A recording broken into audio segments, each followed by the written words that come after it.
Hi friends, welcome to my channel. ఈరోజైతే నా ఛానల్లో ఊర మిరపకాయలు ఎలా తయారు చేస్తారో చూపిస్తానండి. వీడియో ఎండింగ్ వరకు చూడండి, మిస్ కాకండి. కొన్ని ప్రాంతాల్లో మజ్జిగ మిరపకాయలని, కొన్ని ప్రాంతాల్లో చల్ల మిరపకాయలని, కొంతమంది ఊర మిరపకాయలని అంటారండి. ఇవి మేమైతే ఊర మిరపకాయలు అని అయితే అంటాము. ఒక హాఫ్ కిలో ఇట్లా మిర్చి అయితే నేను తీసుకున్నానండి. ఈ ప్రాసెస్ మొత్తం చేయడానికి నాకు 5 డేస్ అయితే పట్టిందండి. చూపిస్తున్నాను. ఊర మిరపకాయలని ఫస్ట్ ఈ మిర్చిని ఎలా కట్ చేసుకోవాలి అంటే ఇట్లాగా పొడవుగా కట్ చేసుకోవాలండి. అన్నీ ఇట్లా కట్ చేసేసుకొని పెట్టుకోవాలండి. చూడండి, ఇట్లా చాకుతో నిలువుగా కట్ చేసుకోవాలి ఫ్రెండ్స్. అప్పుడే మజ్జిగ లోపలికి బాగా వెళ్తాయి, చాలా బాగా ఊరుతాయండి. వీడియోలో చూపిస్తున్నట్టుగా అన్నీ ఇట్లా అయితే కట్ చేసేసుకొని పెట్టుకోవాలండి. చాలా టేస్టీగా అయితే ఉంటాయి ఫ్రెండ్స్. ఇవి మజ్జిగలో 3 డేస్ అయితే నానబెట్టి ఆ తర్వాత అయితే ఎండలో పెట్టుకోవాలి. చాలా బాగుంటాయండి. ప్రాసెస్ మొత్తం చూపిస్తాను, వీడియో ఎండింగ్ వరకు చూడండి ఫ్రెండ్స్. చాలా సింపుల్గా అయితే తయారు చేసుకోవచ్చు. సైడ్ డిష్గా మనకి ఇదైతే చాలా బాగుంటుందండి. పప్పన్నంలో కానీ చారన్నంలో కానీ నంచుకోవడానికి చాలా టేస్టీగా అయితే ఉంటాయి ఫ్రెండ్స్. చూడండి, ఇట్లా మొత్తం అయితే పొడవుగా కట్ చేసేసుకుంటున్నాను. నేను హాఫ్ కిలో అయితే తీసుకున్నానండి నేను మిర్చి. మేమైతే ఊర మిరపకాయలు అని అంటాము. మీరు ఏ పేరుతో పిలుస్తారు అనేది అయితే కామెంట్లో నాకు చెప్పండి, వీడియో చూసేవాళ్ళు. చాలా సింపుల్ ప్రాసెస్ అండి, చాలా బాగుంటాయి ఇవి. మీరు కూడా ట్రై చేసి చెప్పండి. చూడండి, మొత్తం అయితే ఇట్లా కట్ చేసేసని నేనైతే పెట్టుకున్నానండి. పొడవుగా కట్ చేశాను, చూపించాను కదా, ఎక్కువ అవసరం లేదు. చూడండి, ఇట్లా అయితే మధ్యలోకి కొంచెం ఘాట్లాగా పెట్టుకోవాలి, అంతేనండి. ఇప్పుడు ప్రాసెస్ అయితే చూపిస్తాను ఫ్రెండ్స్. చూడండి, ఇంకొకసారి చూపిస్తున్నాను. ఇదిగోండి, ఇట్లా అయితే కట్ చేసుకోండి. ఇప్పుడైతే ప్రాసెస్ చూపిస్తాను. మనమైతే పెరుగు అయితే తీసుకోవాలి ఫస్ట్. చూడండి, ఆ పెరుగుని బాగా గిలకొట్టుకొని మనం మజ్జిగలా అయితే చేసుకోవాలండి. చూడండి, దాంట్లో సాల్ట్ అయితే వేస్తున్నాను. మన టేస్ట్కి తగ్గట్టుగా చూసుకొని సాల్ట్ వేసుకోవాలి. కొంచెం పసుపు అయితే వేసాను ఫ్రెండ్స్.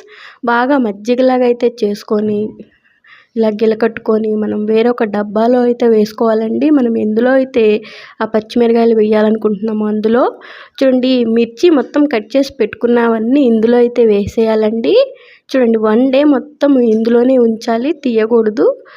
ఒక 24 అవర్స్ తర్వాత అవి బయటకు తీసి మనం ఎండలో అయితే పెట్టుకోవాలండి. నేను 1 డే మొత్తం పెట్టేసేసాను. చూడండి, 24 అవర్స్ తర్వాత చూపిస్తున్నాను. ఇట్లా అయితే ఉన్నాయండి. ఇప్పుడైతే బయటకు తీసేసి మనం ఎండలో అయితే వేసుకోవాలండి. మొత్తం చూస్తున్నారు కదా, 1 డేకి ఇట్లా అయితే అవుతాయి. చాలా టేస్టీగా అయితే ఉంటాయండి ఈ ఊర మిరపకాయలు. చూడండి, 1 డేకి ఇలా ఉన్నాయి.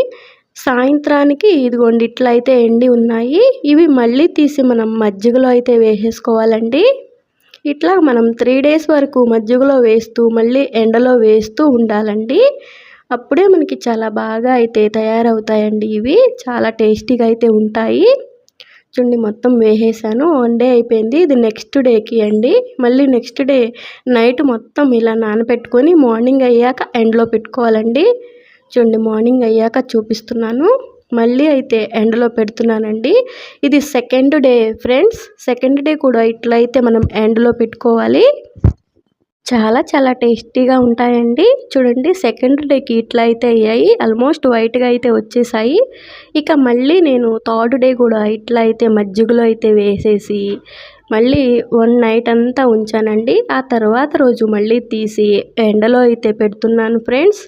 3 డేస్ అయితే నాకు మొత్తం పట్టింది. 3 డేస్ వరకు మనం ఇట్లా మజ్జిగలో వేస్తూ ఎండలో పెట్టుకుంటూ ఉండాలి. థర్డ్ డే చూడండి, ఇట్లయితే ఉన్నాయి. ఇప్పుడు సాయంత్రానికి ఇట్లయితే ఎండాయండి. 1 డేకి కొంచెం అయితే పచ్చిగా ఉంది. నెక్స్ట్ డేకి మళ్ళీ చూడండి, మొత్తం 5 డేస్ అయితే పట్టిందండి. 5 డేస్కి అయితే రెడీ అయిపోయాయండి. చాలా బాగా చూస్తున్నారు కదా, నేను తీసుకున్న హాఫ్ కిలో క్వాంటిటీకి ఇన్నైతే అయ్యాయండి. చూడండి, చాలా బాగా అయితే ఎండిపోయి ఉన్నాయి. ఇప్పుడు నేను వేపు అయితే చూపిస్తాను మీకు. చాలా టేస్టీగా అయితే ఉంటాయండి. ఫస్ట్ అయితే ఆయిల్ అయితే వేసుకోవాలి మనం. రండి, ఆయిల్ అయితే వేడైంది. ఇప్పుడైతే మనకి ఎండిపోయినవి ఉన్నాయి కదా ఊర మిరపకాయలు, అవైతే ఆయిల్లో వేసి ఫ్రై చేసుకోవడమేనండి.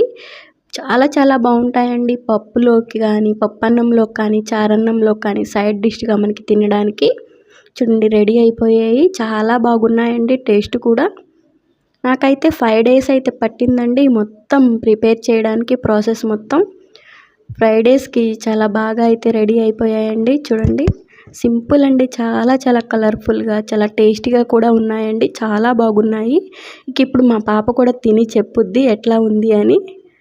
చూడండి మా పాపకు కూడా ఇష్టమేనండి ఇవి ఊరమిరపకాయలు. మేము ప్రతి సంవత్సరం అయితే చేసుకుంటాము. చాలా చాలా టేస్టీగా అయితే వచ్చాయండి. మీకు ఈ వీడియో నచ్చితే లైక్ చేయండి, షేర్ చేయండి, కామెంట్ చేయండి ఫ్రెండ్స్. ఇలాంటి మరిన్ని వీడియోస్ కోసం నాకైతే సపోర్ట్ చేయండి. నా ఛానల్ అయితే సబ్స్క్రైబ్ చేసుకోండి ఫ్రెండ్స్. చూస్తున్నారు కదా చాలా చాలా టేస్టీగా అయితే ఉన్నాయండి ఊరమిరపకాయలు. Thank you for watching friends. Bye bye.